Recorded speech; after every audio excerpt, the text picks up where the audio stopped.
तो गाइस इस पार्ट की शुरुआत में हमें एक लड़के का सीन दिखाते हैं जिसे सब लोग हीरो बोल रहे थे और सभी लोग उसको रिलाई करते हुए उसको अपनी तरफ खींचने की कोशिश कर रहे थे। सभी लोग उससे कहते हीरो प्लीज हमारी मदद करो, हमारी मदद करो। पर वो लड़का बहुत ज्यादा डरा हुआ था और वो अपने आप में खोते हुए कहता है कि मॉम प्लीज मुझे बचाइए। वो लड़का अपनी माँ से कहता है कि सभी लोग मुझसे हीरो कहा करते हैं, पर आखिर मैं ही क्यों, आखिर मैं ही एक हीरो क्यों हूँ। मैं ये नहीं करना चाहता, ये सच में बहुत ज्यादा हार्ड है और मैं इससे बहुत ज्यादा डरता हूँ। पर उस लड़के की माँ उसे समझाते हुए कहती कि मेरे लड़के तुम इस दुनिया की आखिरी बची हुई उम्मीद हो, इसलिए इस तरीके से बच्चों की तरह रोना बंद करो और एक हीरो की तरह मरना।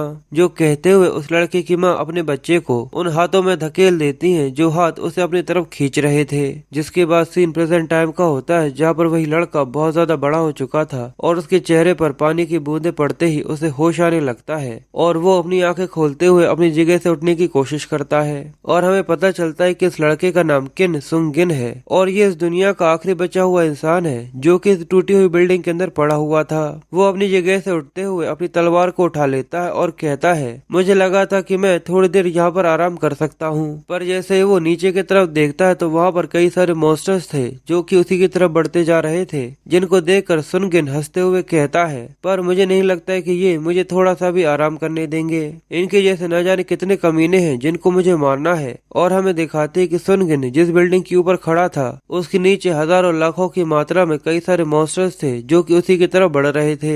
जैसा मैंने आपको बताया कि दुनिया का अंत हो चुका है क्योंकि डंजन से निकलने वाले मॉन्स्टर्स ने दुनिया को पूरी तरह से तबाह कर दिया है और उसके ऊपर अपनी हुकूमत जारी कर दी है। पर सुनगिन आखिरी बचा हुआ इंसान अभी भी इन सब से लड़ने की कोशिश कर रहा है और अपनी बची हुई जान के साथ इन मॉन्स्टर्स को मारता जा रहा है। वो फिर से मॉन्स्टर्स को मारने के लिए बिल्डिंग से जंप कर मॉन्स्टर्स के ऊपर अटैक कर देता है और अपनी आखिरी बची हुई सांसों के साथ जितने ज्यादा हो सके उन मॉन्स्टर्स को मारने की कोशिश करता है। वो अपने सामने आने वाले सभी मॉन्स्टर्स को मारता जा रहा है पर फिर भी वो कितनी भी कोशिश कर ले इनकी तादाद कम होने का नाम ही नहीं लेती। सुनगिन अब तक लाखों की गिनती में मॉन्स्टर्स को मार चुका है पर अभी तक मॉन्स्टर्स की संख्या जरा सी भी कम नहीं हुई है। पर अब सुनगिन की हालत भी बहुत ज्यादा खराब हो चुकी है, वो बहुत ज्यादा थक चुका है और बहुत ज्यादा घायल भी है। उसके मुंह से खून निकल रहा है पर फिर भी वो चाहकर भी हार नहीं मान सकता।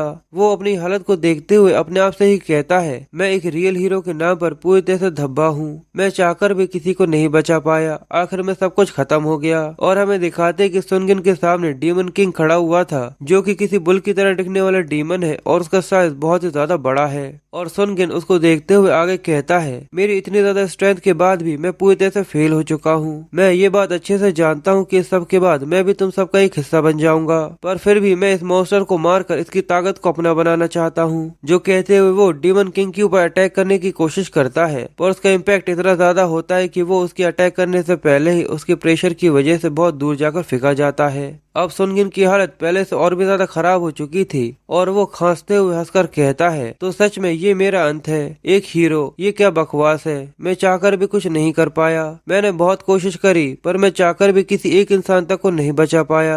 मैंने अपनी बची हुई जिंदगी सभी मॉन्स्टर्स को मारने में लगा दी। मैंने हजारों लाखों की तादाद में मॉन्स्टर्स को मारा जो कि डंजन से बाहर आए थे, पर फिर भी एक हीरो बनना पूरी तरह से बकवास रहा। पूरी दुनिया खत्म हो चुकी है, सभी लोग मारे जा चुके हैं और आज यहाँ पर इस मॉन्स्टर के हाथों से मरने के बाद मेरा भी यहीं पर अंत हो जाएगा। और हमें दिखाते हैं कि वो डीमन किंग सुनगिन के ऊपर अटैक करता है जिसके साथ उसकी भी यहीं पर मौत हो जाती है। जिसके बाद स्क्रीन पूरी तरह से ब्लैंक हो जाता है। पर थोड़ी देर बाद हमें किसी की आवाज आती है जो कि सुनगिन को उठाने की कोशिश कर रहा था। पर जैसे जैसे उसकी आंखें खुलती हैं वो अपने सामने कुछ लड़कों को देखता है और वो सुनगिन को किसी और नाम से बुला रहे थे पर वो लोग उससे कहते हैं आखिर अभी अभी तुम्हें क्या हुआ, तुम बेहोश हो गए थे तो हमें ऐसा लगा कि शायद तुम मर गए। सुनगिन अपने सामने ये सब देखकर बहुत ज्यादा हैरान था पर जैसे ही वो उठता है तो हमें पता चलता है कि वो किसी और की बॉडी के अंदर था और इन लड़कों ने असल में जिसको मारा था वो मर चुका है और उसकी बॉडी के अंदर सुनगिन अब रिजरेक्ट हुआ है। वो लोग सुनगिन को इस तरीके से देखकर बहुत ज्यादा परेशान थे और वो उससे कहते कि आखिर ये क्या है, आखिर तुम यहाँ पर किसी भूत की तरह क्यों बैठे हुए हो।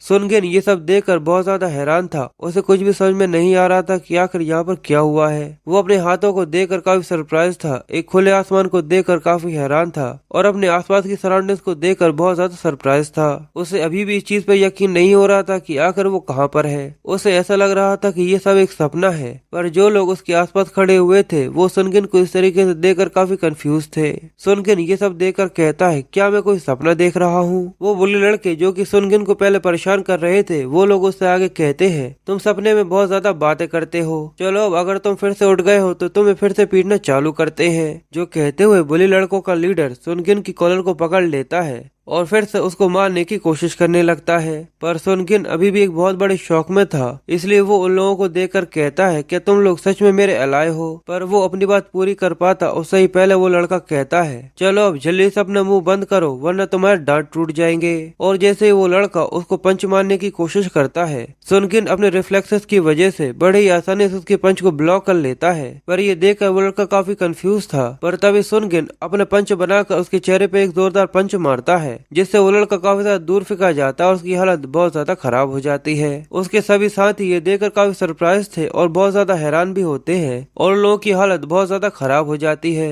अब सुनगिन यहाँ पर जिस लड़के की बॉडी के अंदर रेजरेक्ट हुआ है, इस लड़के का नाम सोयुन है, इसलिए मैं सब सोयुन ही बोलूंगा। सोयुन भी ये देखकर काफी हैरान था और वो उससे माफी मांगते हुए कहता है, प्लीज मुझे माफ करना, मेरा हाथ अपने आप से ही काम कर रहा था। पर वो लड़का सोयुन को गाली देते हुए कहता है, क्या तुम पूरी तरह से पागल हो? तुमने मेरे ऊपर हाथ उठाने की हिम्मत करी है, मैं तुम्हें जान से मार डालूंगा। पर तभी पुलिस की सायरन की आवाज सुनकर वो लड़का उस लड़के को समझाते हुए कहता है, जल्दी से यहाँ से चलो, पुलिस यहाँ पर आने वाली है। ये देखकर वो लड़का काफी घबरा जाता है, पर वो गुस्से में था इसलिए वो कहता है कि अभी क्यों। पर वो लोग जल्दी से वहाँ से भाग जाते हैं और भागते हुए सोयुन से बोलते हैं, तुम्हारे लिए यही अच्छा होगा कि कल तुम स्कूल सही समय पर आ जाओ। पर सुनगिन ये सुनकर काफी कंफ्यूज था और वो अपने मन में कहता है, आखिर ये सोयुन कौन है? मैं तो सुन किम हूँ। पर वो उठते हुए कहता है कि आखिर यहाँ पर क्या हो रहा है, मुझे तो कुछ भी समझ में नहीं आ रहा। उसको लड़कों के मारने की वजह से काफी दर्द हो रहा था, पर वो जैसे तैसे करके उठता है और वहाँ पर साइड में पड़े हुए मोबाइल को देखता है। पर साथ ही उस मोबाइल की डिजाइन को देखकर उसे ऐसा लगता है कि ये तो बहुत ज्यादा पुराना है, शायद ये उस समय से 20 साल पुराना है। पर जैसे वो क्लियरली मोबाइल में अपने रिफ्लेक्शन को देखता है तो वो ये देखकर काफी हैरान हो जाता है और कहता है कि आखिर ये कौन है। जिसके बाद सोयुन रियल कंडीशन को बताता है कि असल में क्या हुआ था। यह 2042 में ये दुनिया पूरी तरह से खत्म हो गई थी। अचानक से इस दुनिया के कोने कोने में डंजन्स अपीयर होने चालू हो गए थे, जिस डंजन के अंदर से मॉन्स्टर्स ने बाहर निकलकर इस दुनिया को तबाह करना चालू कर दिया था, जिसे इस दुनिया के लोगों ने ब्रेक थ्रू नाम दिया। सारी दुनिया धीरे धीरे करके बेदर्दों की तरह तबाह कर दी गई। पर दूसरी तरफ इस दुनिया को बचाने के लिए कुछ लोग आगे आए जिनके पास इन मॉन्स्टर से लड़ने की पावर थी और वो इससे लड़ने के लिए पूरी तरह से तैयार थे। दुनिया के सभी लोग उन लोगों को अवेकर्स कहा करते हैं और मैं भी उन अवेकर्स में से एक था। पर सभी लोगों के मर जाने के बाद भी मैं अकेला खड़ा रहा और सभी मॉन्स्टर से लड़ता रहा, जब तक आखिर में मेरी जान भी ना चली गई। मैं सबसे ज्यादा स्ट्रॉन्ग अवेकर था, जो कि इस पूरी इंसानियत का आखिरी बचा हुआ सर्वाइवर भी था। पर अब कंडीशन कुछ और है। हमें सोयुन को एक पुलिस स्टेशन के अंदर बैठा हुआ दिखाते हैं, जहाँ पर पुलिस ऑफिसर उससे उसका नाम पूछता है। वो कहता है, लड़के तुम्हारा नाम क्या है? सोयुन काफी डरा हुआ था, इसलिए वो पहले सुन किम बोलता है, पर फिर वो कहता है कि नहीं, मेरा नाम सोयुन है। जिसके बाद पुलिस ऑफिसर उससे पूछता है, बताओ आखिर तुम्हारी डेट ऑफ बर्थ क्या है? ये सुनकर वो फिर से कंफ्यूज हो जाता है। तो वो पुलिस ऑफिसर कहता है कि आखिर तुम कितने साल के हो, जल्दी से जवाब दो, क्या तुम पूरी तरह से बेवकूफ हो? सोयुन अभी काफी ज्यादा कंफ्यूज था और वो साइड के कैलेंडर में देखकर कहता है, ये साल 2022 चल रहा है और अगर मुझे वो सब सही से याद है तो वो सब ईयर 2042 में हुआ था। इसका मतलब मैं 20 साल पीछे आ चुका हूँ। वो ऑफिसर फिर से उससे कहता है कि जल्दी से मुझे जवाब दो। सोयुन उससे कहता है 20 नहीं 19। मुझे लगता है कि मैं एक स्टूडेंट हूँ, इसलिए शायद मैं 19 ईयर का होऊंगा। वो ऑफिसर सोयुन की डिटेल्स लिखते हुए उससे आगे पूछता है, क्या तुम्हें ये याद नहीं है कि आखिर तुम्हारा घर का एड्रेस क्या है? पर सोयुन उससे कहता है कि नहीं। ये सुनकर वो ऑफिसर उस पर गुस्सा करते हुए कहता है, क्या तुम मुझे एक बेवकूफ समझते हो? इस चीज का जरा सा भी सेंस नहीं बनता कि तुम्हें तुम्हारा नाम और एज तक याद नहीं है। पर सोयुन उसे कुछ भी नहीं बोलता और वो आसपास की चीजों को ही देख रहा था और वो अपने मन में कहता है कि मुझे अच्छे से याद है कि मैं उस समय मर चुका था, पर क्या मैं कोई सपना देख रहा हूँ या ये किसी तरीके का जादू है? मुझे अच्छे से याद है कि उस डीमन किंग ने मेरे ऊपर अटैक किया था, जिसके बाद मैं मारा गया था। इसलिए वो अपने हाथों की मुट्ठी बांधते हुए कहता है कि नहीं, ये सेंसेशन बिल्कुल भी फेक नहीं हो सकती। मैं सच में फिर से पास्ट में आ चुका हूँ। पर आखिर मेरी सुनगिन की ओरिजिनल बॉडी का क्या हुआ? और आखिर मुझे फिर से मेरी बॉडी के अंदर जाने के लिए क्या करना होगा। यहाँ पर ऐसी कई सारी चीजें हैं जिसके बारे में मुझे नहीं पता और मैं उसके बारे में नहीं जानता। फिर वो ऑफिस से एक लंबी सी सांस लेते हुए सोयन से कहता है, तुमसे बात करने का कोई भी मतलब नहीं है, इसलिए इसके बारे में भूल जाओ। मैंने तुम्हारी माँ से बात करी है और वो थोड़ी देर में यहाँ पर आ जाएंगी, जिसके बाद तुम यहाँ से उनके साथ जा सकते हो। पर यहाँ से जाने के बाद सीधे अपने घर जाना और उस कंस्ट्रक्शन साइट को पूरी तरह से अवॉइड करने की कोशिश करना, जिसके बारे में न्यूज में सुबह बताया जा रहा था। अब थोड़ी ही देर में सोयन की माँ वहाँ पर आ जाती है और वो सोयन को पुलिस स्टेशन में देखकर काफी परेशान थी। वो ये देखकर घबराते हुए कहती है कि मेरे भगवान, आखिर तुम्हारे साथ क्या हुआ जिस वजह से तुम पुलिस स्टेशन के अंदर हो, और आखिर तुम्हारे साथ क्या हुआ जिसकी वजह से तुम्हारी शक्ल ऐसी हो गई है। एक माँ की चिंता उसके चेहरे पर साफ दिखाई दे रही थी कि आखिर वो अपने लड़के के लिए कितनी ज्यादा परेशान है। पर सोयन अपनी माँ को देखकर कंफ्यूज था और वो अपने मन में कहता है कि आखिर ये लेडी कौन है। पर तभी उसे याद आ जाता है और वो अपने मन में कहता है शायद ये इस ओरिजिनल बॉडी के ओनर की माँ है, इसलिए वो उसके साथ अपने घर जाने के लिए निकल जाता है। जिसके बाद हमें शाम का सीन दिखाते हैं जहाँ पर वो दोनों आपस में बातें कर रहे थे। सोयन की माँ उससे पूछती है, क्या तुम सच में अपने घर का रास्ता भूल गए थे? भले ही हम लोगों ने अभी अभी यहाँ पर मूव किया है, पर इसका ये मतलब नहीं है कि तुम इतने ज्यादा जल्दी घर का रास्ता भूल जाओ। सोयन उससे कहता है, मैं इस न्यू एड्रेस के बारे में तो भूल ही गया था। पर सोयन की माँ ये सुनकर हंसते हुए कहती है, ये कितना ज्यादा अजीब है, तुम मुझसे कभी भी फॉर्मली बात नहीं करते। ये सुनकर सोयन हंसते हुए कहता है, अच्छा ऐसा है। पर साथ ही वो अपने मन में सोचता है, मैं आखिर इनसे क्या बात करूं? क्या मुझे इनको परेशान करने के लिए इनसे पहले माफी मांगनी चाहिए? पर सोयन की माँ अपने पास से एक हैंकरचिप निकालते हुए सोयन से कहती है, अगर ऐसा है तो सबसे पहले हमें तुम्हारे चेहरे को साफ करना चाहिए। फिर वो सोयन के चेहरे को साफ करते हुए उससे आगे कहती है, मैंने सुना जो लड़के तुम्हें हमेशा स्कूल में परेशान किया करते हैं, आज भी उन लोगों ने ही तुम्हें परेशान किया था, और क्या उन्हीं की वजह से आज तुम्हारी ये हालत हुई है? अगर ऐसा फिर से वो लोग करते हैं तो मुझे इसके बारे में जरूर बताना, मैं उनको ऐसा फिर से नहीं करने दूंगी।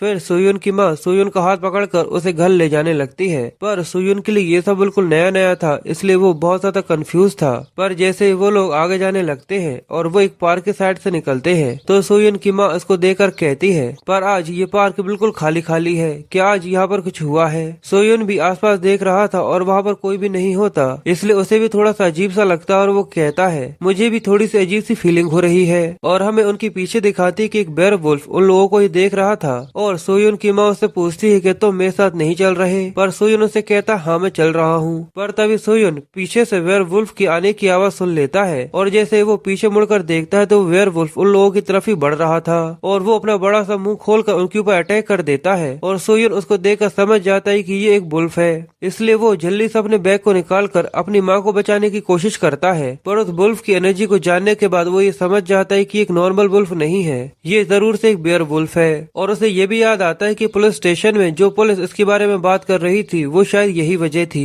जिसकी वजह से उसने कंस्ट्रक्शन साइट से ऐसे दूर रहने का बोला था। और सोयन को ये देखकर अपनी पास्ट लाइफ के बारे में याद आता है, क्या जल्दी ही यहाँ पर ब्रेक थ्रू होने वाला है। ये साल 2022 चल रहा है जब ब्रेक थ्रू होना धीरे धीरे करके चालू हुआ था, इसलिए ये पूरी तरह से नामुमकिन नहीं है कि ये मॉन्स्टर अचानक से सिटी के बीच में आ जाए। पर हमें दिखाते हैं कि असल में यहाँ पर एक बेयरवुल्फ नहीं था, असल में यहाँ पर दो बेयरवुल्फ थे जो कि बहुत ज्यादा भूखे और काफी खतरनाक लग रहे थे। सोयन उनको देखकर अपने मन में बोलता है, यहाँ पर मेरे लिए सबसे बड़ी दिक्कत की बात यह है कि आखिर मैं इनसे कैसे निपटूंगा। मुझे इनसे फाइट करने के लिए एक लंबे से वेपन की जरूरत है। इसलिए वो आसपास देखने के बाद कचरे में पड़े हुए अम्ब्रेला को उठा लेता है और अपनी माँ को बचाने के लिए उनके सामने आकर खड़ा हो जाता है। सोयन की माँ अपने सामने दो मॉन्स्टर्स को देखकर काफी परेशान हो जाती है और चिल्लाते हुए कहती है, क्या मॉन्स्टर्स? पर न्यूज में तो बताया जा रहा था कि उन लोगों ने इसे निपट लिया है। सोयन अपनी माँ से कहता है, माँ बिल्कुल भी मत हिलना।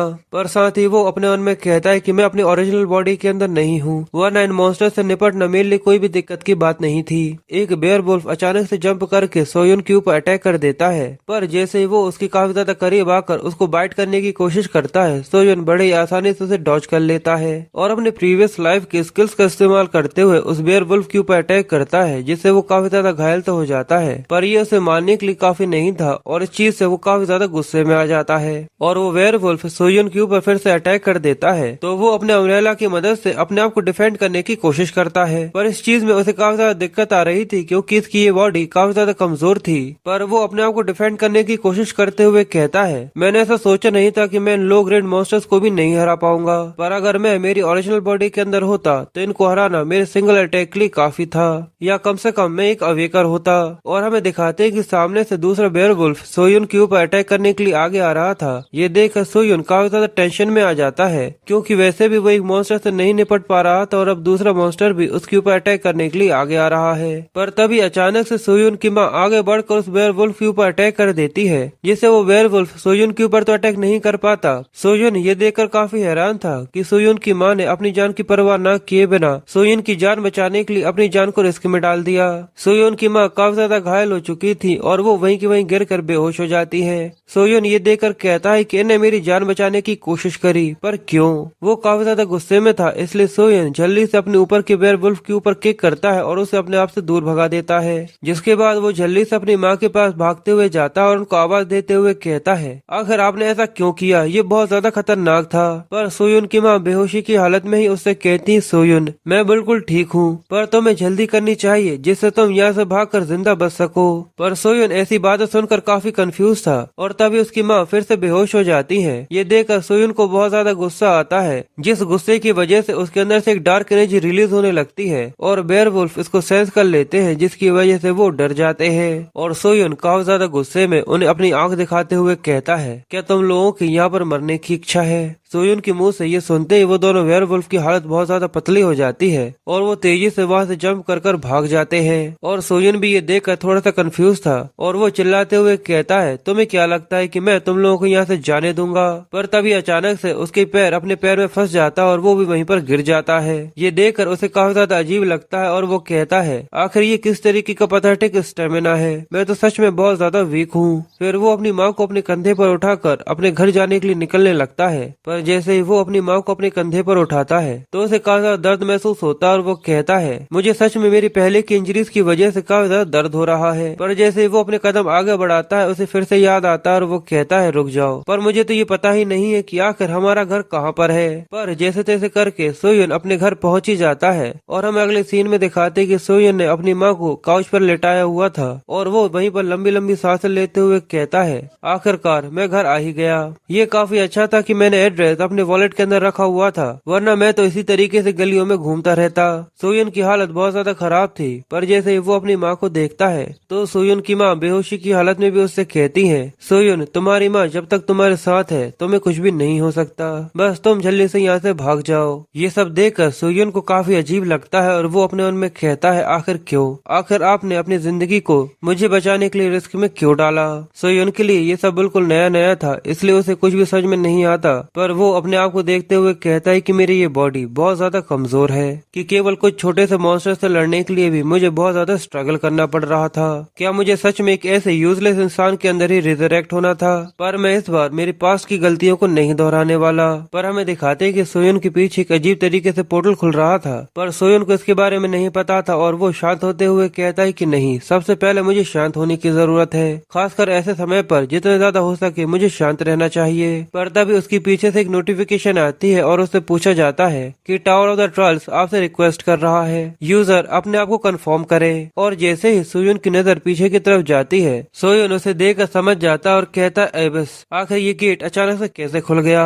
एबिस का गेट इस बॉडी के लिए खुला है, इसका मतलब ये अवेकर बनकर काफी ज्यादा टैलेंटेड होगा। क्या इसका यही मतलब है कि मैं सोयुन की बॉडी के साथ सारी चीजों को फिर से दोहरा सकता हूँ? पर अगर मैं इसके बारे में सोचूं तो जब मैं सुनगिन था तो 2022 में तब भी मैं एक नॉर्मल इंसान था। इसका तो यही मतलब है कि मैं अब इसके अंदर मेरी पास्ट लाइफ से काफी ज्यादा जल्दी एंटर करने वाला हूँ। इसलिए वो आगे कहता है, ठीक है, यहाँ पर मेरे पास ऐसा कोई भी रीजन नहीं है जिसकी वजह से मुझे हेजिटेट होना पड़े। फिर वो अब इसके अंदर एंटर हो जाता है जहाँ पर टावर ऑफ द ट्रायल्स उसका वेलकम करते हैं। फिर हमें टावर ऑफ द ट्रायल्स के बारे में बताते हैं, जिसको ज्यादातर लोग अब इसके नाम से जाना करते हैं, पर इसके tower of the trials merciless Hunter के टावर ऑफ द ट्रायल्स से बिल्कुल अलग है। सोयुन हमें अब इसके बारे में आगे बताता है, अगर तुम टावर ऑफ द ट्रायल्स के फर्स्ट फ्लोर को क्लियर कर लेते हो तो तुम्हें एक अवेकर बनने के लिए क्वालिफिकेशन मिल जाती है और जैसे तुम टावर ऑफ द ट्रायल्स के ट्रायल्स को क्लियर करते जाते हो, तुम धीरे धीरे करके उतने ज्यादा स्ट्रॉन्गर और स्ट्रॉन्गर बनते जाते हो। यहाँ पर ज्यादातर लोग हाई फ्लोर्स को क्लियर करने के बारे में सोचते हैं, पर यहाँ पर एक ऐसा सिस्टम है जो कि टावर ऑफ द ट्रायल्स के ट्रायल से भी काफी ज्यादा इम्पोर्टेंट है, जो कि इस टावर ऑफ द ट्रायल्स की डिफिकल्टी सिलेक्शन है।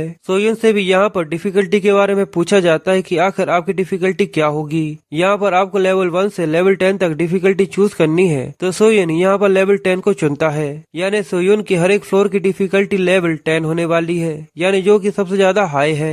जिसके बाद सोयन हमें लेवल सिस्टम के बारे में आगे बताता है कि अब इसके अंदर लेवल सिस्टम से फ्लोर नहीं बदलते। अब इसके अंदर फर्स्ट फ्लोर सभी का एक जैसा होगा, पर जितनी ज्यादा डिफिकल्टी होगी उतना ही ज्यादा स्ट्रॉन्गर एनिमी हमारे सामने आएगा। पर जितना ज्यादा स्ट्रॉन्गर एनिमी होगा उसका रिवॉर्ड भी उतना ही ज्यादा बड़ा होगा।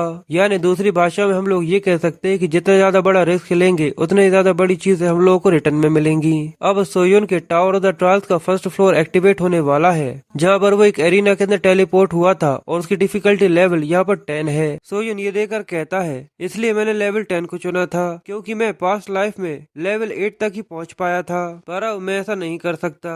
अगर मैं पिछली लाइफ जैसी गलतियाँ फिर से करता हूँ तो पिछली लाइफ में जैसा मेरे साथ हुआ था वही सब इस बार की लाइफ में भी मेरे साथ होगा। अब सोयन को वेपन्स चुनने का ऑप्शन दिया जाता है, जहाँ पर बहुत सारे वेपन्स थे, जिसमें से उससे पूछा जाता है कि आखिर तुम्हें इसमें से कौन सा चुनना है। और अब सोयन की ट्रायल के लिए वहाँ पर कई सारे मॉन्स्टर्स अपीयर होना चालू हो जाते हैं और सोयन के अपने वेपन चुनते ही उसका ट्रायल शुरू हो जाता है। जिसके बाद हमें कुछ घंटे बाद ओरिजिनल वर्ल्ड का ही सीन दिखाते हैं, जहाँ पर रात हो चुकी थी और वो वेयरवुल्फ एक लड़के को मारने के लिए उसके सामने खड़े हो गए थे, जिसकी वजह से वो बहुत ज्यादा डर गया था और चिल्लाते हुए वो कहता है कि प्लीज कोई मेरी मदद करो। वो लड़का बहुत ज्यादा डरा हुआ था और उसे ऐसा लगता है कि वो यहाँ पर मरने वाला है। वो दोनों वेयरवुल्फ धीरे धीरे करके उसकी तरफ बढ़ रहे थे और वो काफी ज्यादा डरा हुआ लड़का पीछे की तरफ भागने की कोशिश कर रहा था। वो चिल्ला चिल्ला कर किसी को बुलाने की कोशिश करता है और चिल्लाते हुए कहता है कि प्लीज कोई मेरी मदद करो, कोई भी। पर वहाँ पर किसी का भी नामो निशान नहीं था और वो दोनों वेयरवुल्फ उस लड़के के ऊपर अटैक करने ही वाले होते हैं। पर तभी अचानक से उस लड़के के पीछे से सोयन बाहर आते हुए कहता है, आखिरकार मैंने तुम लोगों को ढूंढ लिया। जिसके बाद वो शू करते हुए आगे आकर उस वेयरवुल्फ के चेहरे पर किक करता है, जिससे वो काफी घायल हो जाता है। और अब वो एक अवेकर बन चुका था, इसलिए वो उसी अम्ब्रेला के साथ जिससे वो पहले फाइट कर रहा था उस वेयरवुल्फ के बहुत ही ज्यादा छोटे छोटे टुकड़े कर देता है और अपने एक स्ट्राइक के साथ उसे मार देता है। दूसरा वेयरवुल्फ अपने साथी के छोटे छोटे टुकड़े देखकर काफी डर जाता है और सोयन उससे कहता है, मैंने तुमसे पहले ही कहा था कि मैं तुम लोगों को यहाँ से नहीं जाने देने वाला।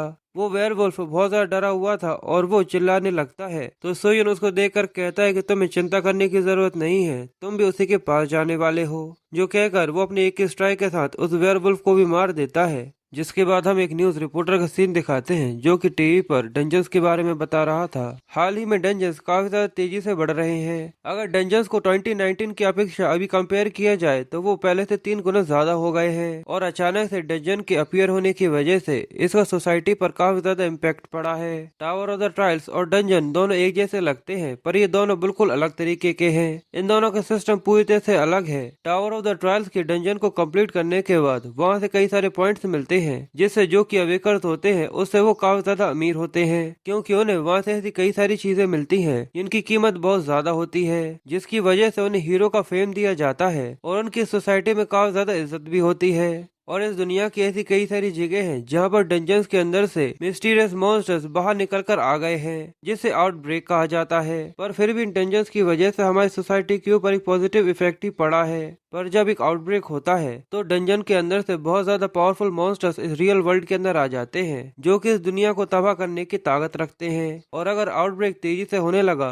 तो 2080 तक ये दुनिया पूरी तरह से खत्म हो जाएगी और ये धरती एक रुइंस में बदल जाएगी। जिसके बाद सीन शिफ्ट होता है और हमें टावर ऑफ द ट्रायल्स के सेकंड फ्लोर का सीन दिखाते हैं, जहाँ पर कई सारे लोग आपस में बातें कर रहे थे और वो लोग कहते हैं कि रैंकिंग फिर से अपडेट हुई है। ये काफी ज्यादा कॉमन है, पर ये ना मैंने पहली बार देखा है। वो लोग ये स्कोर देखकर काफी हैरान थे और वो कहते कि रुको, क्या कोई अपने फर्स्ट फ्लोर को इतने ज्यादा स्कोर के साथ क्लियर कर सकता है। सोयून ने अपने फर्स्ट फ्लोर को क्लियर करते हुए बहुत ज्यादा स्कोर बनाया था और जो कि सेकंड नंबर का अवेकर था उसके पॉइंट्स सोयून के पॉइंट से आधे भी नहीं थे। इसलिए सभी लोग ये देखकर काफी हैरान थे और वो कहते हैं आखिर कोई इतने ज्यादा पॉइंट्स कैसे बना सकता है, वो भी केवल अपने फर्स्ट फ्लोर पर। अब सोयन अपने फर्स्ट फ्लोर को क्लियर करने के बाद सेकंड फ्लोर के अंदर एंटर हो चुका था और सोयन वहां पर आते हुए कहता है, मुझे काफी ज्यादा समय हो गया, मैं यहाँ पर नहीं आया था। जिसके बाद हमें फिर से टावर ऑफ द ट्रायल्स के बारे में थोड़ी बहुत डिटेल्स बताई जाती हैं। जब पास्ट लाइफ के अंदर सोयन यहाँ पर आया था तो यहाँ पर कई सारे अवेकर्स एक साथ गैदर होकर फोर्स को क्लियर किया करते थे और यहाँ पर हर एक फ्लोर में एक अलग दुनिया है जिसका खुद का एक एनवायरनमेंट, क्लाइमेट और एक कल्चर है। पर फिर भी यहाँ पर सभी के लिए एक चीज कॉमन है, अगर तुम्हें नेक्स्ट फ्लोर पर जाना है तो उसके लिए तुम्हें ट्रायल को कम्प्लीट करना होगा। और जितने भी अवेकर्स अभी सेकंड फ्लोर पर रुके हुए हैं उनके लिए दूसरे फ्लोर्स के कंपैरिजन पे यहाँ से स्टॉक और आइटम्स को लेना काफी ज्यादा आसान है। पर फिर भी किसी तरीके के ट्रेड के लिए यहाँ पर फर्स्ट फ्लोर पर तुम्हें फर्स्ट फ्लोर से काफी ज्यादा अच्छे अचीवमेंट पॉइंट्स को कवर करना होगा। जिसके बाद हमें उसकी याद के बारे में बताते हैं, जहाँ पर सोयन ने फर्स्ट फ्लोर के ट्रायल को कंप्लीट कर लिया था और वो सबको मारने के बाद कहता है, ये लेवल 10 की डिफिकल्टी बहुत ज्यादा मुश्किल है, पर अगर मेरे पास मेरी पास्ट लाइफ की मेमोरीज नहीं होती तो मुझे ऐसा नहीं लगता कि मैं इसे क्लियर कर पाता। ये मेरे लिए काफी अच्छा है कि मैं जितना लड़ता हूँ उसकी वजह से मेरी पास्ट लाइफ के सेंसेस फिर से मेरे पास वापस आते जा रहे हैं और मैं केवल इसी तरीके से आगे बढ़ सकता हूँ। सोयन के फर्स्ट फ्लोर के क्लियर करने के बाद उसे कई सारे रिवॉर्ड मिलते हैं और उसके ऊपर अचीवमेंट पॉइंट्स की बारिश होने लगती है, जिसकी वजह से वो फर्स्ट रैंक पर आ जाता है और सोयन भी ये देखकर काफी सरप्राइज होता है और वो उन पॉइंट्स को देखते हुए आगे कहता है, मुझे लगता है कि मैं इन सब पॉइंट्स के साथ आसानी से नेक्स्ट फ्लोर पर जा सकता हूँ। फिर सीन फिर से प्रेजेंट पर आ जाता है जहाँ पर सोयन अपने पॉइंट्स को देखते हुए आगे कहता है, मैं इतने सारे पॉइंट्स को देखकर काफी ज्यादा खुश हूँ, इसलिए मुझे लगता है कि मुझे थोड़ी बहुत शॉपिंग कर लेनी चाहिए। फिर वो आगे चलते हुए एक शॉप के सामने आकर खड़ा हो जाता है और फिर उसके अंदर जाने लगता है। वहाँ पर एक एल्फ लेडी होती है जो कि सोयन को वेलकम करते हुए उससे कहती है, मुझे लगता है कि तुम अभी अभी सेकंड फ्लोर पर आए हो, तो मुझे बताओ आखिर तुम्हें क्या क्या चाहिए, और अगर तुम यहाँ पर किसी पर्टिकुलर चीज को देखने नहीं आए हो तो मुझे बता सकते हो और अपनी रिकमेंडेशंस भी दे सकते हो। यहाँ पर वो लड़की अपने स्किल का इस्तेमाल कर कर उसे अपनी तरफ अट्रैक्ट करने की कोशिश करती है, पर सोयन को इसके बारे में पता था और वो कहता है, यहाँ पर ये एल्फ डीलर अपने स्किल का इस्तेमाल करके अपने कस्टमर्स को सेड्यूस करती है जिससे वो इसकी शॉप से काफी ज्यादा अच्छी चीजें खरीदे और इसका इससे फायदा हो। पर मुझे माफ करना, ये चीज मेरे ऊपर काम नहीं करेगी क्योंकि मुझे पहले से ही पता है कि तुम यहाँ पर क्या करने वाली हो और मुझे क्या खरीदना है। इसलिए वो एल्फ लेडी से बोलता है, मुझे लीफ स्किल खरीदना है और एक ट्रांसफॉर्मेशन स्किल लेना है। वो एल्फ लेडी दो स्किल्स का सुनकर थोड़ी सी हैरान थी और वो उसे कहती है, मुझे लगता है कि तुम्हें कुछ टिप्स की जरूरत है, पर फिर भी अगर तुम ये लेना चाहते हो तो लीफ 150 की है और ट्रांसफॉर्मेशन 1000 पॉइंट्स की है। ये देखकर सोयन उसे कहता है ठीक है और वो उसे 1150 पॉइंट्स को ट्रांसफर कर देता है। एल्फ लेडी ये देखकर बहुत ज्यादा दंग थी और जब सोयन ये स्किल्स वहाँ से ले जाने लगता है तो एल्फ लेडी चिल्लाते हुए कहती कि आखिर ये क्या है, आखिर तुम्हारे पास इतने सारे पॉइंट्स कहाँ से आए, आखिर तुमने अभी अभी ये क्या किया। पर सोयन उसकी बात सुनने के बाद कहता है, क्या मुझे ऐसा नहीं लगता कि मेरी मैथ यहाँ पर गलत है। तो वो लड़की उससे कहती कि मेरा इस सब से कोई भी मतलब नहीं था। जिसके बाद वो उसे आगे बताते हुए कहती है, मैंने फर्स्ट फ्लोर पर एक ऐसा इंसान नहीं देखा जिसके पास 1000 पॉइंट से ज्यादा हो, पर तुम यहाँ पर सेकंड फ्लोर पर हो और तुम यहाँ पर पहले इंसान हो जिसके पास सेकंड फ्लोर पर आने के बाद इतने सारे पॉइंट्स है। तो सोयन उससे कहता है कि तुम्हें इसकी चिंता करने की जरूरत नहीं है, मैं एक नॉर्मल कस्टमर हूँ, पर मैं थोड़ी सी जल्दी में हूँ इसलिए मैं जा रहा हूँ। फिर सोयन वहाँ से निकलने के बाद एक डायमेंशनल पॉकेट लेता है जिसके अंदर वो जितनी चाहे चीज है उसके अंदर रख सकता है। इसे आप डोरेमोन की पॉकेट की तरह भी समझ सकते हो, जितना भी डालो वो भरता ही नहीं है। जिसके बाद वो एक टेबल पर बैठा हुआ अपनी सारी चीजों को देख रहा था और वो कहता है, मुझे ऐसा लगता है कि मैंने सारी चीजें ले ली है और ऐसी कोई भी चीज नहीं है जो मैं भूल रहा हूँ। जिसके बाद सोयन अपने दोनों स्किल्स को निकालकर उनको चेक करने लगता है और वो इनके बारे में कई सारी डिटेल्स बताता है और ये डिटेल्स काफी ज्यादा लंबी हैं, इसलिए मैं इन सबको छोड़ रहा हूँ। और फिर वो अपने पास से और कई सारे पोर्शंस निकालता है और उनकी डिटेल्स बताने लगता है, पर इनकी डिटेल्स भी बहुत ज्यादा लंबी है। अब सोयन वहीं पर बैठा हुआ आसपास देख रहा था, पर तभी एक लड़का उसके पास आकर उसे कहता है, एक्सक्यूज मी, क्या मैं तुमसे थोड़ी देर बात कर सकता हूँ। सोयन उसकी आवाज सुनने के बाद काफी हैरान हो जाता है और अपने मन में कहता है, क्या मैं थोड़ी देर तक तो उसकी प्रेजेंस सही से नहीं कर पाया कि कोई मेरे आसपास भी खड़ा हुआ है। फिर हमें उस लड़के को दिखाते हैं जो कि उससे कहता है, मुझे माफ करना, क्या मैंने तुम्हें सरप्राइज कर दिया। पर सोयन उसे देखकर काफी हैरान था क्योंकि वो लड़का अपनी पास्ट लाइफ में बहुत ज्यादा पावरफुल और बहुत ज्यादा रूथलेस था, इसलिए सोयन इस लड़के को अपने सामने देखकर काफी डर जाता है और वो अपने मन में कहता है, ये तो चोई हाक जुन है। सोयन हमें हाक जुन के बारे में बताता है कि ये अबिस में सभी अवेकर्स में सबसे ज्यादा जीनियस लड़का था, पर जब समय गुजरता गया और भविष्य में इसने एक बहुत बड़े गिल्ड को पूरी तरह से खत्म कर दिया और वहाँ के सभी लोगों को पूरी तरह से मार दिया। और सच में हाकजुन की प्रेजेंस काफी ज्यादा गूज बम्प्स देने वाली है। पर अभी हाकजुन पूरी तरह से इनोसेंट है और उसे इसके बारे में कुछ भी नहीं पता कि आखिर उसके साथ फ्यूचर में क्या होने वाला है। सोयुन उसे बहुत देर से घूर घूर कर देख रहा था।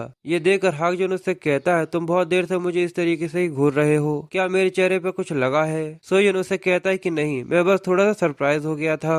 पर साथ ही वो अपने मन में कहता है, पास्ट लाइफ में इसके पास बहुत ज्यादा मर्डरस ऑरा था, जिसकी वजह से कोई भी इसके आसपास भटकना काफी ज्यादा खतरनाक समझता था।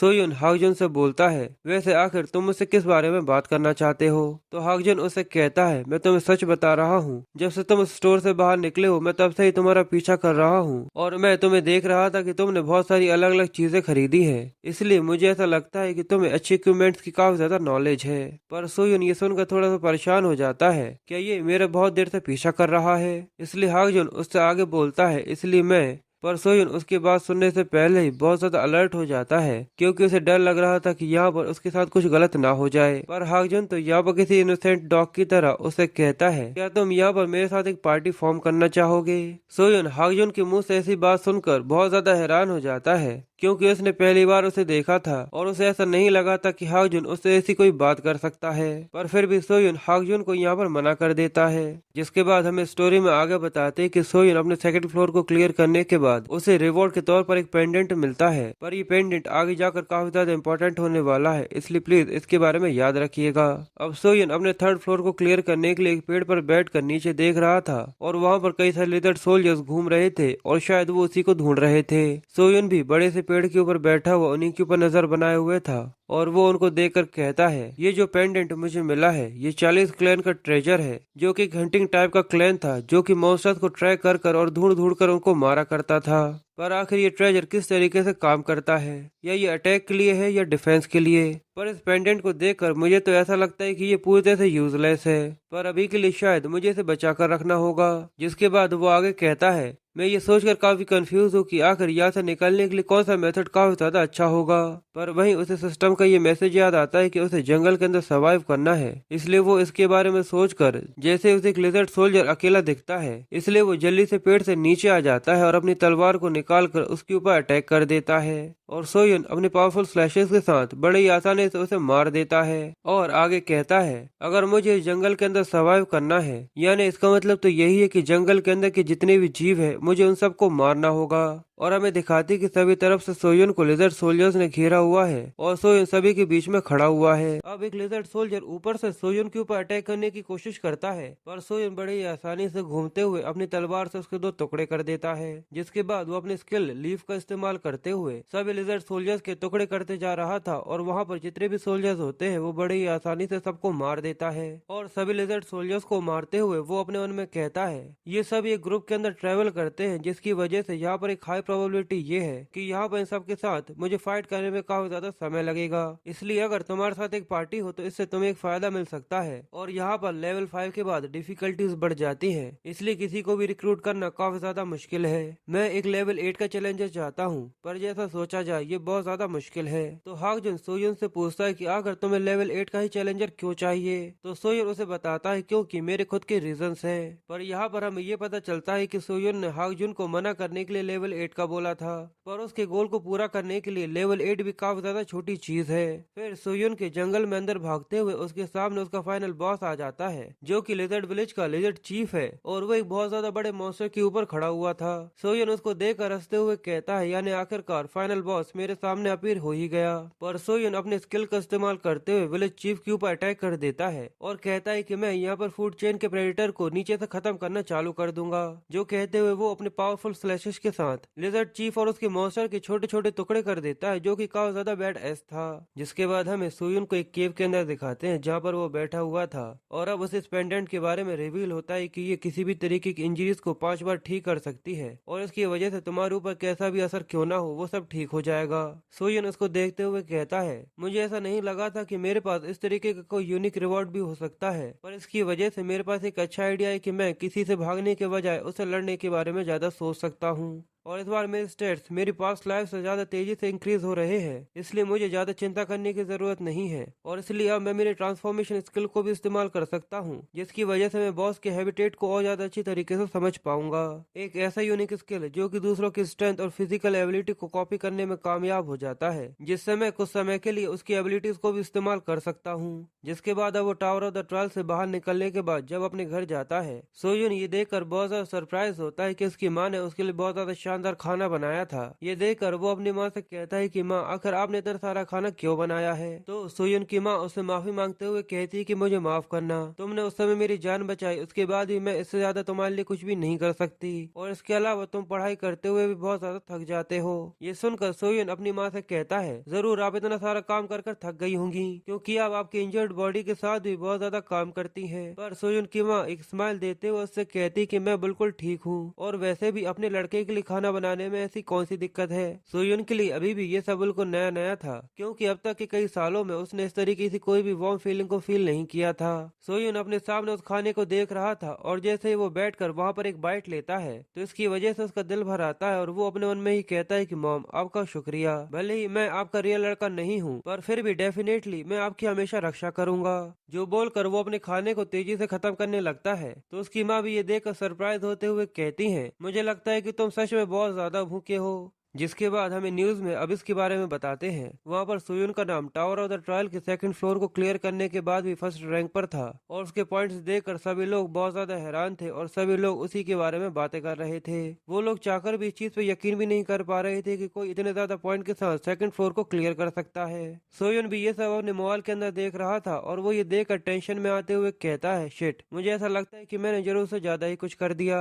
और साथ ही वो आगे लोगों की चैट पढ़ता जा रहा था, जहाँ पर वो एक मैसेज पढ़कर काफी टेंशन में था, जहाँ पर वो कहता है कि सभी गिल्ड्स इसको रिक्रूट करने के लिए पूरी तरह से पागल हो चुकी होंगी। सोयुन ये देखकर बहुत ज्यादा परेशान होते हुए कहता है कि मैं जल्दी ही एक बहुत ज्यादा बड़ी मुसीबत में पड़ने वाला हूँ। जिसके बाद सीन शिफ्ट होकर गैंगनाम गिल्ड के हेडक्वार्टर के ऊपर शिफ्ट हो जाता है, और हाकजुन भी इसी गिल्ड का एक मेंबर है, और वो वहाँ पर बैठा हुआ था, जहाँ पर गिल्ड लीडर सोयुन के बारे में उससे पूछता है। तो हाकजुन उससे कहता है, क्या सोयुन, क्या आप मुझसे उस लड़के के बारे में पूछ रहे हैं जिसके बारे में अभी न्यूज में बताया गया था कि वो फर्स्ट रैंक पर है? सियोल हाकजुन से बोलता है, इसको देखकर पता चलता है कि ये तुम्हारे साथ ही अवेकर हुआ था, क्या तुम्हें इसके बारे में कुछ पता है? तो हाकजुन उसके बारे में सुनकर हंसते हुए कहता है, मुझे ऐसा नहीं लगता कि मैं इस नाम के किसी लड़के से अभी तक मिला हूँ। ये सुनकर सियोल भी कहता है कि हाँ, टावर ऑफ द ट्रायल सच में बहुत ज्यादा बड़ी जगह है। जिसके बाद वो उसके कंधे पर हाथ रखते हुए कहता है, अगर ऐसा है तो तुम्हें अपने थर्ड फ्लोर को क्लियर करने के बारे में सोचना चाहिए। हाकजुन उसे बताता है कि मैंने डिफिकल्टी लेवल 8 चुना है, जो कि बाकी लोगों से बहुत ज्यादा हाई है, पर अगर मैं इसे यहीं पर छोड़ देता हूँ तो ये सच में काफी ज्यादा अनोइंग होगा।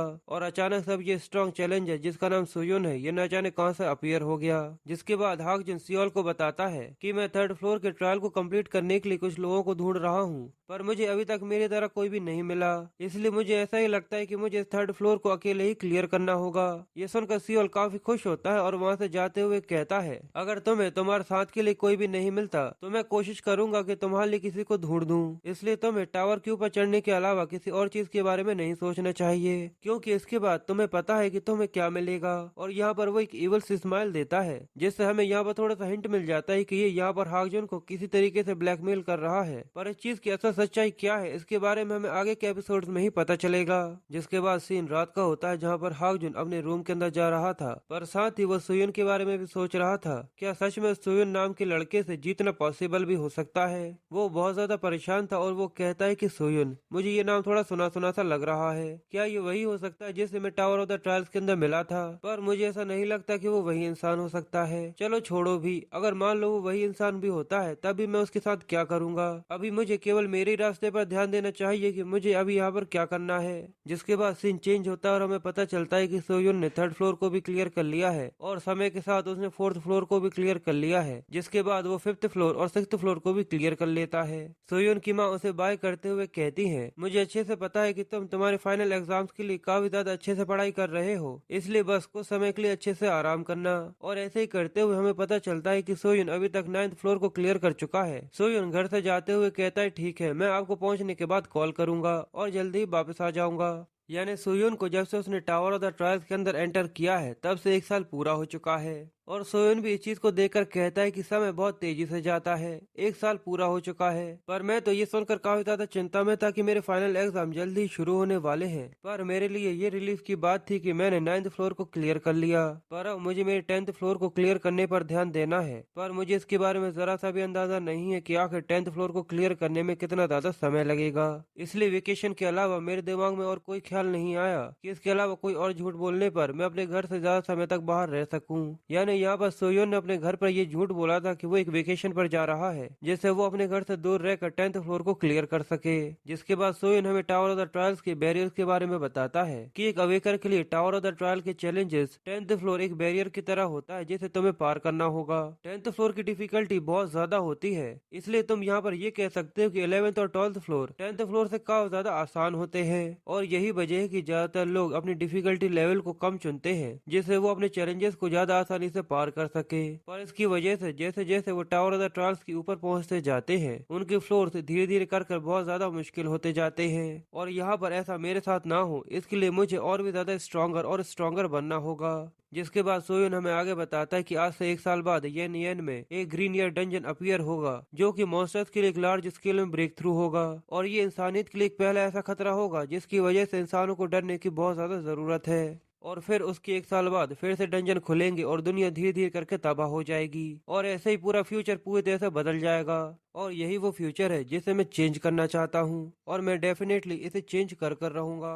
और अब Soyeon tower of the trial के 10th फ्लोर को क्लियर करने के लिए पहुंच चुका था। वहां पर एक पोर्टल होता है जिसके सामने एक भिखारी टाइप का आदमी बैठा हुआ था। वो सोयोन को देखकर कहता है कि लगता है तुम 10th फ्लोर को क्लियर करने के लिए आए हो। मैं तुम्हें रोकना नहीं चाहता था, पर तुम वहाँ पर जाने से पहले मुझे कुछ दे सकते हो। असल में ये टावर ऑफ द ट्रायल के 10th फ्लोर का गेट कीपर है। सोयोन उसे कुछ पॉइंट्स देते हुए अपने मन में कहता है, ज्यादातर लोग इसे एक भिखारी समझकर हर बार इग्नोर कर चले जाते हैं, पर उन्हें ये नहीं पता कि इस आदमी का रोल यहाँ पर बहुत ज्यादा महत्वपूर्ण है। सोयोन यहाँ पर गेट कीपर को 5000 पॉइंट्स डोनेट कर देता है, जो देखकर वो भी काफी ज्यादा सरप्राइज हो गया था। ये देखकर वो गेट कीपर बहुत ज्यादा हैरान हो गया था और वो सोयोन से बोलता है, ज्यादातर लोग मुझे यहाँ पर इग्नोर कर चले जाते हैं, पर तुम तो सच में मेरे जैसे भिखारी के लिए बहुत ज्यादा दयालु हो। तो सोयोन उससे कहता है, हाँ, क्योंकि तुम एक बहुत ज्यादा महत्वपूर्ण इंसान हो। ये सुनकर गेट कीपर सोयोन से इम्प्रेस हो गया था और वो उसका शुक्रिया करते हुए कहता है कि तुम्हारे शब्दों के लिए बहुत बहुत शुक्रिया। अब मुझे बताओ कि आखिर तुम्हें किस तरीके की इन्फॉर्मेशन चाहिए। तो सोयोन उससे 10th फ्लोर की इन्फॉर्मेशन के बारे में पूछता है, जो सुनकर गेट कीपर भी थोड़ा सा हैरान हो गया था, क्योंकि ये तो बिल्कुल ऐसा है कि तुम एग्जाम देने के लिए हॉल में जाने वाले हो, उससे पहले टीचर से पूछो कि सर पेपर कैसा आया है, क्या आप मुझे आंसर बता सकते हैं। गेट कीपर भी उसकी बात सुनने के बाद कुछ इस तरीके से रिएक्ट करते हुए कहता है, 10th फ्लोर की इन्फॉर्मेशन काफी ज्यादा वैल्यूएबल है, पर मैं तुम्हें यहाँ से खाली हाथ जाने नहीं दे सकता, क्योंकि मैंने तुमसे बहुत कुछ लिया है। इसलिए मैं बस तुमसे यही बोलूंगा कि तुम विलेज चीफ से थोड़े से बचकर रहना। सोयोन ये सुनने के बाद उसे कहता है, ठीक है। जिसके बाद सोयोन वहाँ से जाने लगता है, पर साथ ही वो अपने मन में कहता है, यहाँ पर केवल मुझे एक छोटा सा हिंट मिला है, पर गेट कीपर की इन्फॉर्मेशन कभी भी गलत नहीं होती, इसलिए ये मेरे लिए काफी है। जिसके बाद सोयोन टेलीपोर्टेशन मशीन से अपने 10th फ्लोर के ट्रायल को देने के लिए निकल जाता है। और यहाँ पर सोयोन एक माउंटेन के ऊपर टेलीपोर्ट हुआ था, जहाँ पर उसे बताया जाता है कि आपका ट्रायल यहाँ से शुरू होता है और आपकी डिफिकल्टी 10 है। सोयोन अपने सामने एक बहुत ज्यादा बड़े विलेज को देखता है, जिसके बाद सिस्टम सोयोन को आगे बताता है कि आपको यहाँ पर आपके ट्रायल की एम को क्लियर करना होगा और प्लीज यहाँ पर मर मत जाइएगा। यानी यहाँ पर सिस्टम ने भी सोयोन के साथ चोट कर दी, उसे ये बताया ही नहीं कि आखिर तुम्हारे टावर ऑफ द ट्रायल का 10th फ्लोर का ट्रायल क्या होने वाला है। सच में ये सिस्टम भी काफी ज्यादा छुपा रुस्तम है। अब सीन शिफ्ट होकर एक लड़की के ऊपर आ जाता है, जो कि जंगल के अंदर से बैरिज को तोड़ रही थी, और वो उन बैरिज को देखकर चमकती हुई आंखों के साथ कहती है कि सच में आज मैं बहुत ज्यादा लकी हूँ। मैंने सच में कभी भी ऐसा नहीं सोचा था कि मैं इन बैरिज के साथ अपनी पूरी बास्केट को कभी भी भर पाऊंगी। सच में आज मेरा लक बहुत ज्यादा अच्छा है।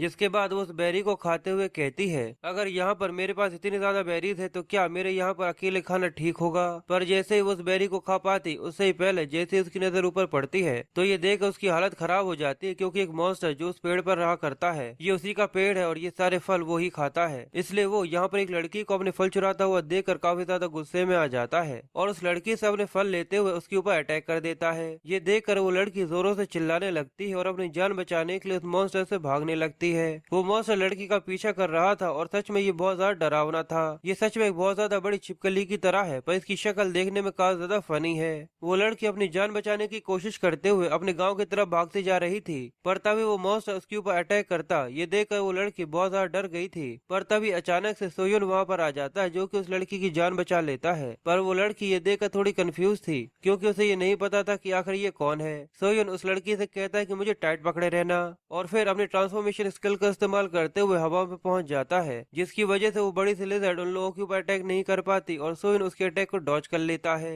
फिर अपनी तलवार को निकालते हुए उस लिजर्ड के छोटे छोटे टुकड़े कर देता है और उसको मार देता है, जिससे उसके पास भी नोटिफिकेशन आती है कि आपने यहाँ पर एक ह्यूज सैलेमेंडर को हरा दिया है। सोजुन उस लड़की की जान बचाने के बाद उससे पूछता है, लड़की क्या तुम ठीक हो? पर वो लड़की जितना मॉन्स्टर को देखकर डरी नहीं थी, वो सोयुन की गोदी में रहकर उतना ज्यादा डर रही थी। सोयुन उससे पूछता है, लड़की क्या तुम ठीक हो? पर वो लड़की बहुत ही ज्यादा डरी हुई थी और वो जोरों से चिल्लाने लगती है। जिसके बाद नेक्स्ट सीन में हमें दिखाते हैं कि सोयुन उस विलेज में आकर उस लड़की को छोड़ देता है, पर यहाँ पर वो लोग उसे किसी किडनैपर की तरह देख रहे थे, जिसकी वजह से सोयुन को बहुत ज्यादा गुस्सा आता है। पर वो उन लोगों से कहता है, मैं आपसे ये पहले भी कह चुका हूँ कि मैं कोई किडनैपर नहीं हूँ। पर फिर भी वो लोग सोयुन के चेहरे पर ही गेट लगा लेते हैं। पर सोयुन उन लोगों से कहने की कोशिश करता है, मैं केवल एक आउटसाइडर हूँ जो कि यहाँ से घूम रहा था, पर मैंने लड़की को देखा इसलिए मैंने उसकी जान बचा ली।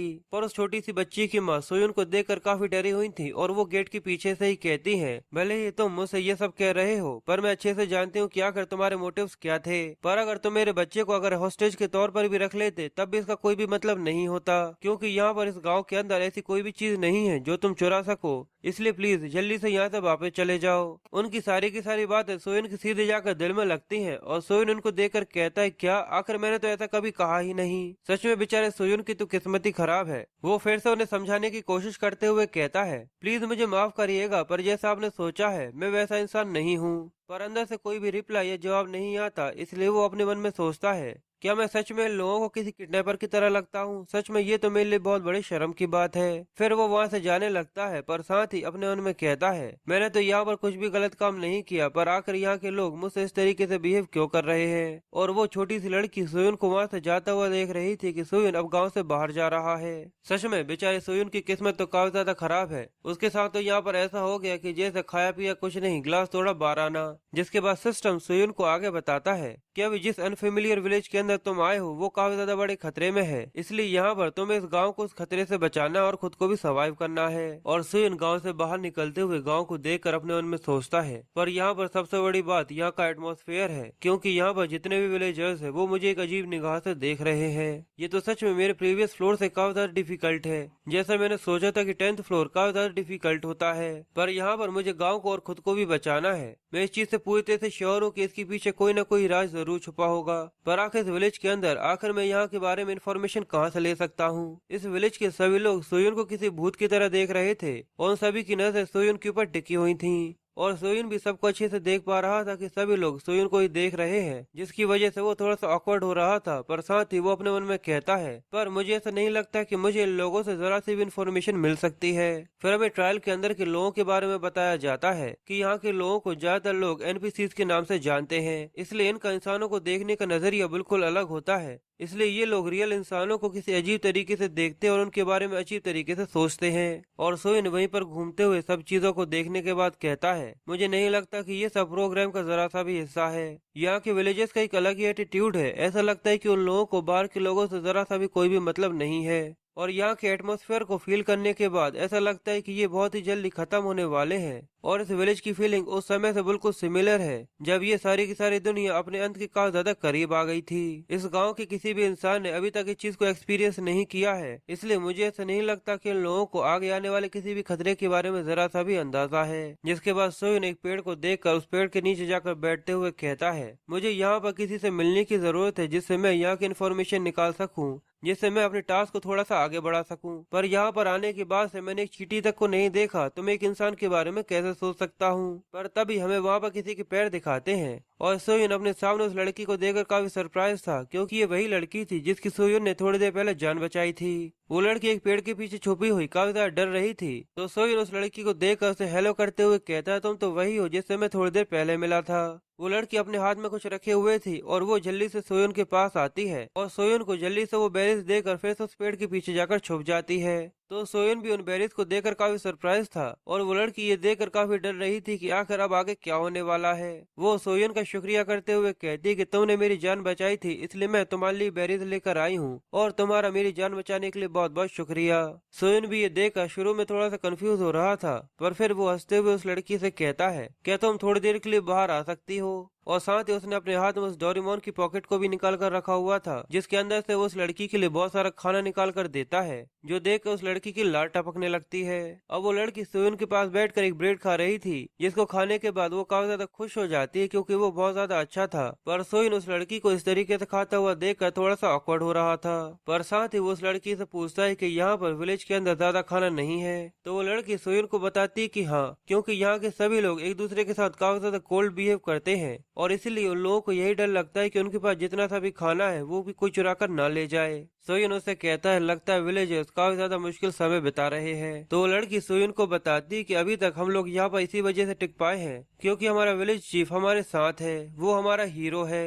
ये सुनकर सोयुन थोड़ा कंफ्यूज होता है और उससे कहता है, क्या हीरो? तो वो लड़की सोयुन को आगे बताती कि हाँ, मेरे डैड यही कहते हैं और उन्होंने मुझे ये भी बताया था कि विलेज चीफ हमारे गांव की रक्षा करने के लिए बहुत ज्यादा काम करते हैं, इसलिए हमें उनके ऊपर यकीन करने की जरूरत है और उनकी मदद करने की जरूरत है। तो ये सुनकर सोयुन को समझ में आ जाता है कि आखिर इस गांव का बैकग्राउंड में क्या चल रहा है। जिसके बाद वो लड़की सोयुन से पूछती कि आखिर आप हमारे गांव के अंदर क्यों आए हैं? तो सोयुन यहाँ पर एक कहानी बनाते हुए उससे कहता है, मैं बस यही सोच रहा था कि यहाँ पर विलेज चीफ को मेरी जरूरत हो सकती है और यहाँ पर मेरे पास बहुत सारा खाना है जो कि मैं उनको दे सकता हूँ और इसके अलावा इस गांव के अंदर आने वाले सभी मॉन्स्टर्स को भी मार सकता हूँ। तुमने देखा था ना कि वो मॉन्स्टर कितना ज्यादा पावरफुल था, क्या पता अगर वो गांव के अंदर आ जाता तो वो गांव को पूरी तरह से तबाह कर देता। पर ये सुनकर वो लड़की उससे कहती है, पर ऐसा कभी भी नहीं होता, वो मॉन्स्टर हमारे गांव के अंदर नहीं आ सकता था क्योंकि हमारे विलेज चीफ ने यहाँ पर कुछ किया हुआ है जिसकी वजह से कोई भी मॉन्स्टर हमारे विलेज के अंदर नहीं आता। ये सुनते ही सोयुन के कान खड़े हो जाते हैं और वो उस लड़की से बोलता है कि लड़की, क्या तुम मुझे इसके बारे में और भी बता सकते हो?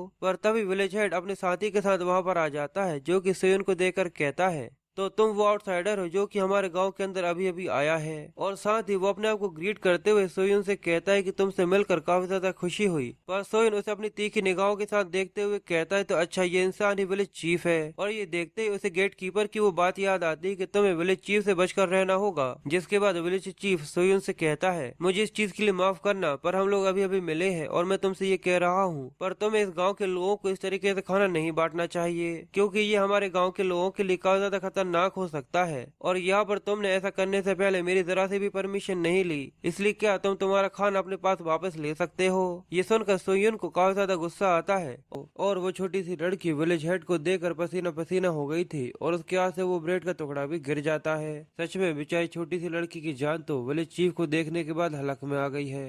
सोयुन विलेज चीफ को देखकर उससे कहता है कि मैं आपसे मिलना चाह रहा था। तो विलेज चीफ उससे पूछता है कि आखिर तुम कौन हो? तो सोयुन उसे अपने बारे में बताते हुए कहता है कि मैं गांव के बाहर से जा रहा था, पर अचानक से मैं इस गांव के अंदर आ गया और अगर आप मुझे अलाउ करते हैं तो मैं कुछ दिन तक इस गांव के अंदर रहना चाहता हूँ। ये सुनकर विलेज हेड के साथ वाला लड़का उसे रोकने की कोशिश करता है, इसलिए विलेज हेड सोयुन से माफी मांगते हुए कहता है कि मुझे माफ करना, पर मेरे विलेज के लोग आउटसाइडर से काफी ज्यादा नफरत करते हैं। ये सुनकर सोयुन समझ जाता है कि ये काफी ज्यादा अलर्ट है और ये मुझे इस तरीके से गांव के अंदर नहीं रहने देने वाला। और साथ ही विलेज हेड उस छोटी सी लड़की को डराते हुए उसे कहता है, बच्ची, क्या मैंने तुमसे नहीं कहा था कि तुम्हें बिना मेरी परमिशन के किसी से भी खाना लेकर नहीं खाना है? वो लड़की विलेज चीफ की आवाज सुनते ही कपकपाने लगती है और कपकपाते हुए उसे माफी मांग रही थी, पर सोयुन उसके सिर पर हाथ रखते हुए उसे हौसला देते हुए कहता है, सब कुछ ठीक है, तुम्हें डरने की जरूरत नहीं है। ये सुनकर उस लड़की को भी थोड़ा सा अच्छा लगता है और फिर साथ ही सोयुन विलेज हेड के सामने खड़े होते हुए उसे कहता है, मैंने तो बस मेरा खाना इस लड़की के साथ शेयर किया था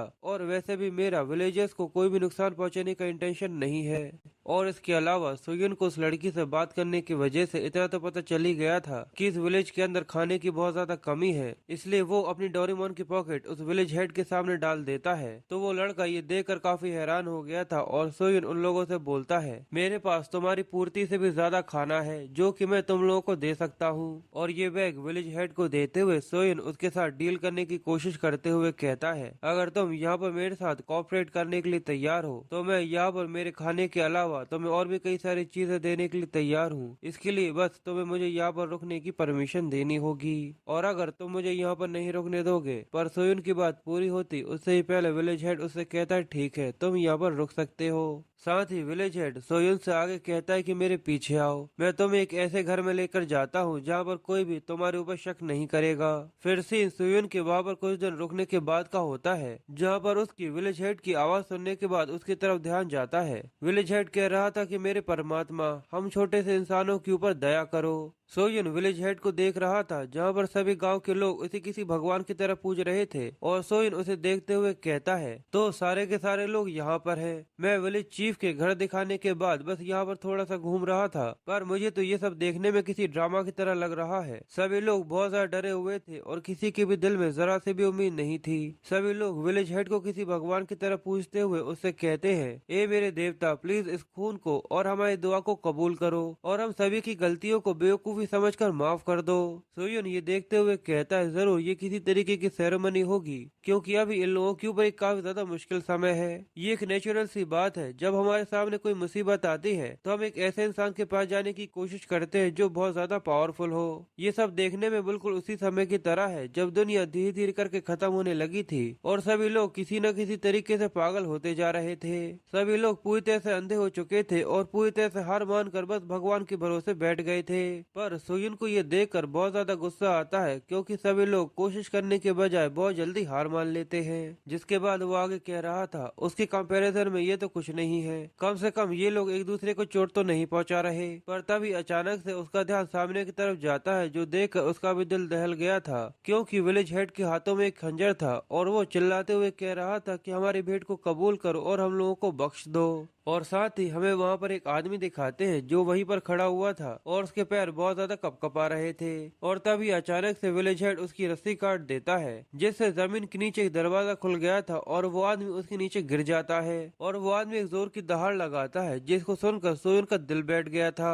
सोयुन ये देखकर बहुत ज्यादा हैरान था और तभी वो दरवाजा फिर से बंद हो जाता है। सोयुन अपने चेहरे पर हाथ रखते हुए अपने आप को कंट्रोल करते हुए कहता है, मुझे नहीं लगता कि इन लोगों में और उन लोगों में जरा सा भी अंतर है। मुझे लगता है कि ये सभी के सभी एक जैसे हैं। इनके साथ कुछ भी कर लो, पर ये लोग कभी भी नहीं बदल सकते, चाहे कुछ भी क्यों ना हो जाए। सोयुन का दिमाग बहुत ज्यादा खराब हो चुका था, इसलिए वो अपने रूम की तरफ जाने लगता है। पर वहीं पर सभी लोग उस फैमिली को लेकर थोड़ा सा बुरा महसूस कर रहे थे, क्योंकि वो उनकी जान पहचान वाला था, पर वो उसके लिए कुछ भी नहीं कर पा रहे थे।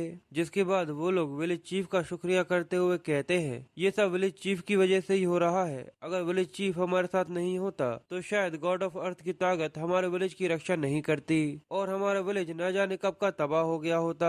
पर हमें 3 दिन बाद फिर से किसी इंसान को सेक्रीफाइस करना होगा। पर तब क्या होगा जब हम लोगों में से किसी की बारी आ जाएगी। वो लोग इस चीज को लेकर काफी चिंता में थे, पर तभी उनका ध्यान सोयुन के ऊपर जाता है, जिसको देखकर वो लोग कहते हैं, हम लोग अभी के लिए फिर से सेफ हो सकते हैं, क्योंकि हमारे गांव के अंदर एक ऐसा इंसान भी है जो कि हम लोगों में से शामिल नहीं है। जो कहते हुए वो लोग सोयुन को पीछे से देख रहे थे और उन लोगों की नजर बहुत ही ज्यादा क्रीपी और बहुत ही ज्यादा डेंजरस लग रही है।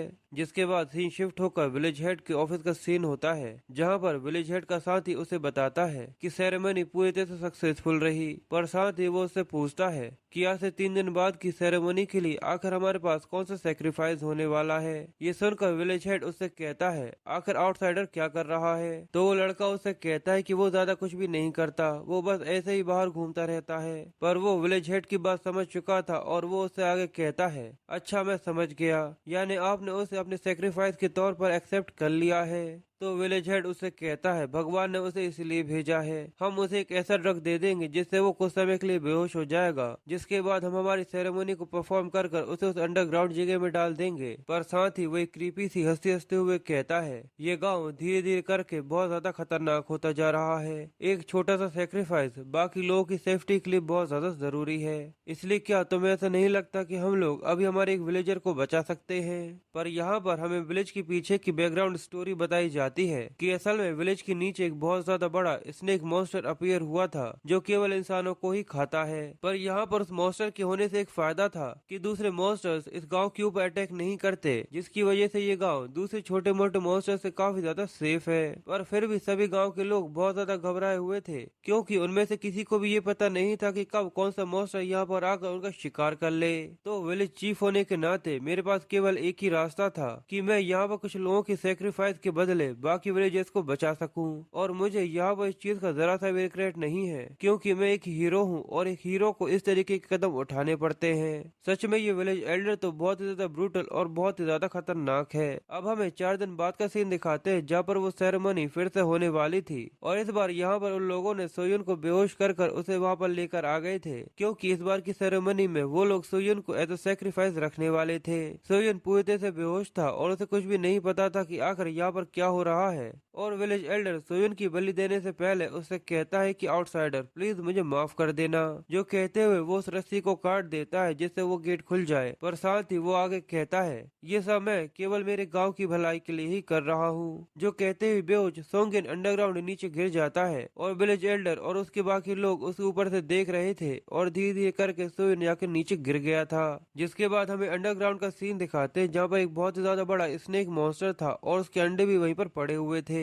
वो स्नेक मॉन्स्टर सोयुन को अपने सामने पड़ा हुआ देखकर अपना बड़ा सा मुंह खोलकर उसे खाने ही वाला था, पर तभी स्क्रीन पूरी तरह से ब्लैंक हो जाती है और हमें ये पता नहीं चलता कि आखिर वहाँ पर क्या हुआ। पर फिर हमें थोड़ी देर बाद नेक्स्ट सीन में दिखाया जाता है कि विलेज हेड वही अंडरग्राउंड टनल के अंदर घूम रहा था और वो उस मॉन्स्टर को यहाँ पर चेक करने के लिए आया हुआ था, और साथ ही वो कहता है कि हमारे आउटसाइडर को यहाँ पर फेंके हुए 1 दिन से भी ज्यादा हो चुका है, अब तक उस मॉन्स्टर ने उसको पूरी तरह से डाइजेस्ट भी कर लिया होगा, इसलिए मुझे जाकर ये देखना चाहिए कि किसी और मॉन्स्टर ने साउथ से इन्वेड तो नहीं किया।